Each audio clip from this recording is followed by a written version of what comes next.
አርእስተ ዜና የትምህርት ሚኒስቴር በሁሉም አካባቢዎች የሚገኙ አገር በቀል ዕውቀቶችን ምዝገባ ሊጀምር ነው አለ።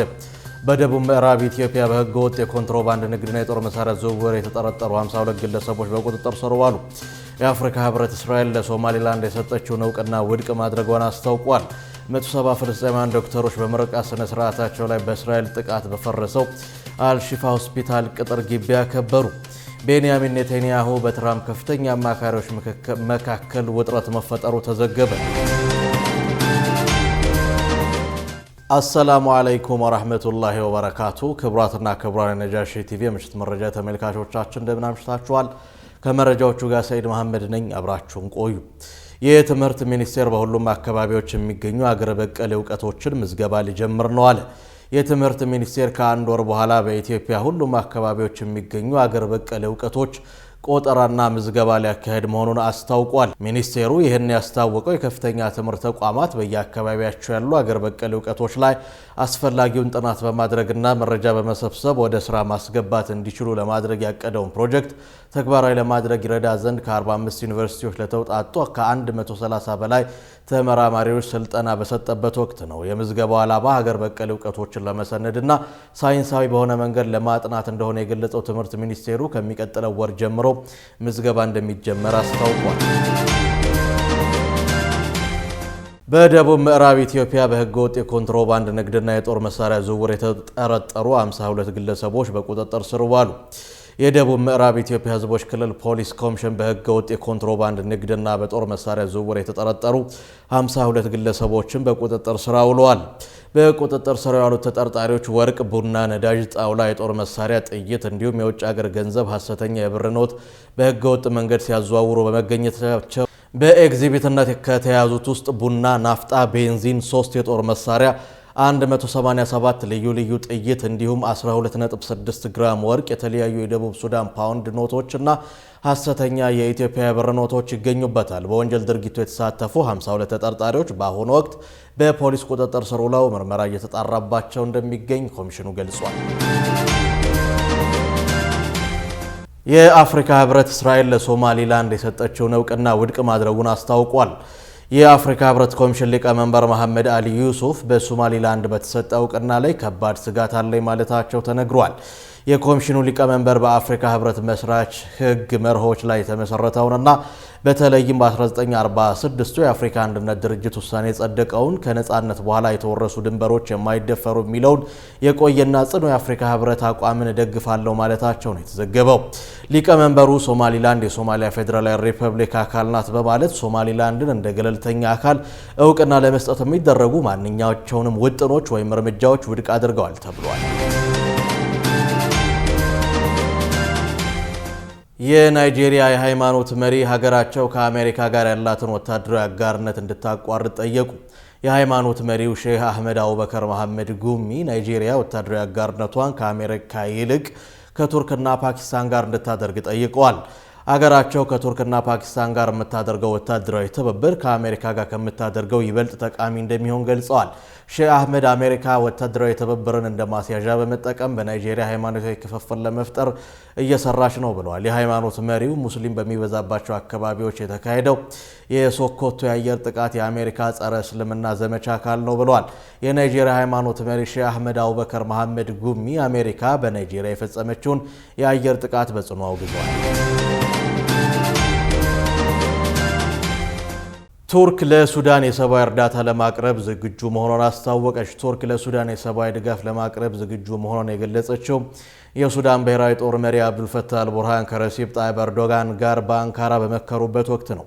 በውይይቱም በሱዳን የፈጥኖ ደራሽ ኃይል ከከተማ እንዲወጡ፣ ብሔራዊ ውይይት እንዲጀመር፣ ምርጫ እንዲደረግ፣ ፈጥኖ ደራሽ ኃይሉ ምንም አይነት ፖለቲካዊ ሚና እንዳይኖረውና ትጥቅ እንዲፈታ የሚሉ ጉዳዮች ተነስተዋል። አልቡርሃን ከቱርክ ፕሬዚደንት ረሲፕ ጣይብ ኤርዶጋን ጋር ያደረጉት ውይይት የፈጥኖ ደራሽ ኃይሉን ፖለቲካዊና ኢኮኖሚያዊ ተሳትፎ እውቅና ስለማይሰጥ ውጤት ማምጣት እድሉ አነስተኛ ሊሆን ይችላል የተባለው 170 ፍልስጤማውያን ዶክተሮች የምርቃት ስነ ስርዓታቸውን በእስራኤል ጥቃት በፈረሰው አልሺፋ ሆስፒታል ቅጥር ግቢ ያከበሩ። በ170 የሚደርሱ ፍልስጤማውያን ዶክተሮች አማካኝነት በጋዛ ከተማ ጉዳት በደረሰበት አልሺፋ ሆስፒታል በተካሄደ ስነ ስርዓት ተመርቀዋል። ዶክተሮቹ የምስክር ወረቀታቸውንም ከጤና ጥበቃ ሚኒስቴር በስነ ስርዓቱ ላይ ተቀብለዋል።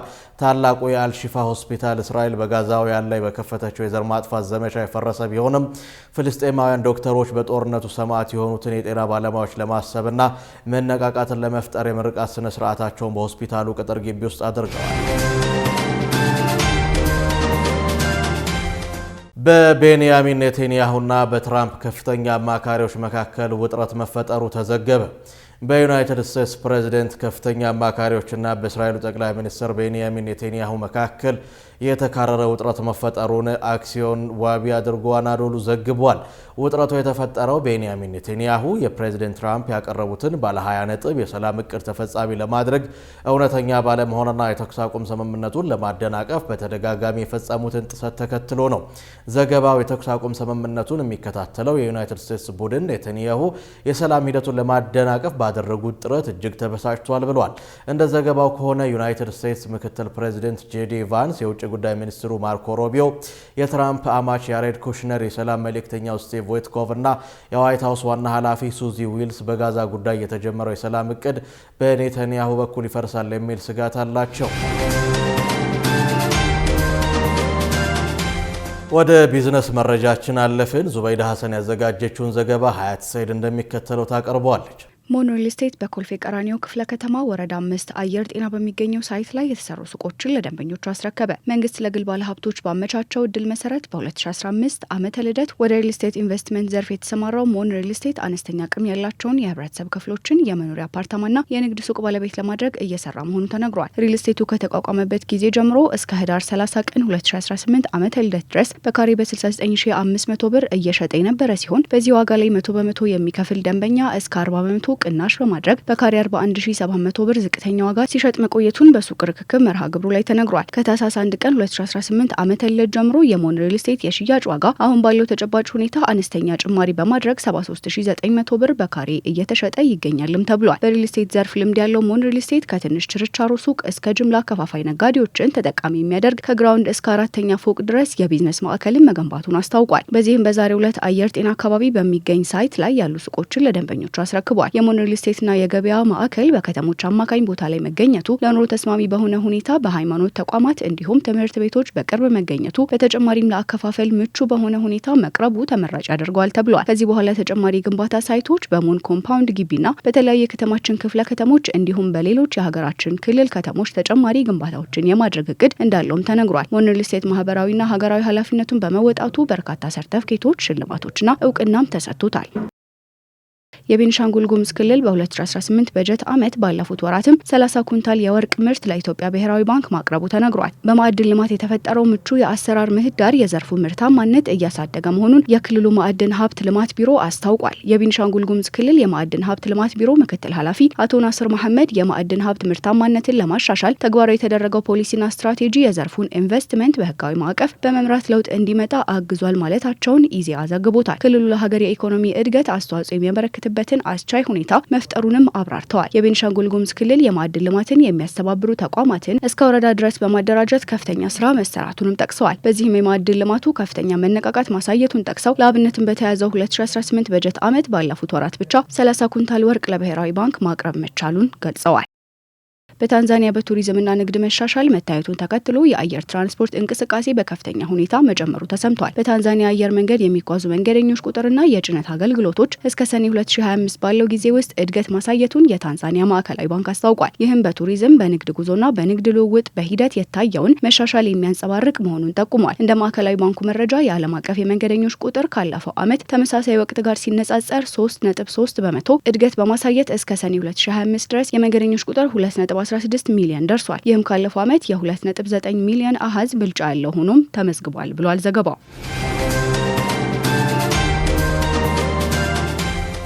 በመጨረሻም ወደ ድንቅ መረጃችን አለፍን። ኢማን መሐመድ ያዘጋጀችውን ሀያት ሰይድ እንደሚከተለው ታቀርበዋለች። በምስራቅ ቻይና ሃንግዡ ዤጂያንግ ግዛት የሚገኘው ዩቻይዳ ቼንግቤይ የተባለ ሁለተኛ ደረጃ ትምህርት ቤት ከፍተኛ ውጤት ላስመዘገቡ ተማሪዎቹ ውጤታቸውን በትራስ በአልጋ ልብስና በብርድ ልብስ ላይ በማሳተም በስጦታ መልክ እየሰጠ ይገኛል። በዚህም የትምህርት ቤቱ ተማሪዎች ስጦታውን ለማሸነፍ ከፍተኛ የፉክክር መንፈስ ውስጥ የገቡ ሲሆን ትምህርት ቤቱ በወሰደው እርምጃ የተማሪዎች ውጤት ከፍተኛ መሻሻል አሳይቷልም ተብሏል። የትምህርት ቤቱ መምህራን ሽልማቶቹ የተማሪዎችን የጥናት ሁኔታ በእጅጉ የቀየረ በራስ መተማመናቸውን ደግሞ ያሳደገ መሆኑን ተናግረዋል። አስገራሚውን የሽልማት አይነት ልዩ የሚያደርገው ሽልማቶቹ የሚዘጋጁት በራሳቸው በመምህራኑ ሲሆን ይህ ደግሞ ለተማሪዎቻቸው ውጤት ማደግ ምን ያህል እንደሚጨነቁ ማሳያ ነውም ተብሏል። ተማሪዎች በበኩላቸው ስጦታው ይበልጥ የሚያነሳሳ ሆኖ እንዳገኙት በመግለጽ በውጤታቸው የተሰሩ አልጋ ልብሶች ውስጥ መተኛት ይበልጥ የሚያተጋ ነውም ብለዋል። ይህንን ዘዴ የፈጠሩ መምህራን ከተለያዩ ወገኖች አድናቆትና ምስጋናም እየቀረበላቸው ይገኛል። ኒውዚላንዳዊቷ ስፖርተኛ በ100 ሜትር ርዝመት በተደረደሩ ተገጣጣሚ የፕላስቲክ መጫወቻዎች ጡቦች ላይ በባዶ እግሯ በመሮጥ ጊነስ የዓለም ድንቃድንቅ ሪከርድን ሰብራለች። ይህንን እጅግ አስቸጋሪ የተባለ ሩጫ ለማጠናቀቅ የፈጀባት ጊዜ 24 ደቂቃ ከ75 ሰከንድ ብቻ ሲሆን በአይነቱ ከተደረጉ ሩጫዎች ፈጣኑ ሰዓትም ሆኗል። በመሮጫ ትራኩ ላይ የተነጠፉት ጡቦች ከተለያዩ በጎ አድራጊዎች የተሰበሰቡ ሲሆን አጠቃላይ ክብደታቸውም 300 ኪሎ ግራም እንደሚደርስ ዓለም አቀፍ መገናኛ ብዙሃን ዘግበዋል። ሪከርዱን የሰበረችው ግለሰብ ለ2 ወራት ያህል በባዶ እግሯ ስትለማመድ መቆየቷንም ገልጻለች።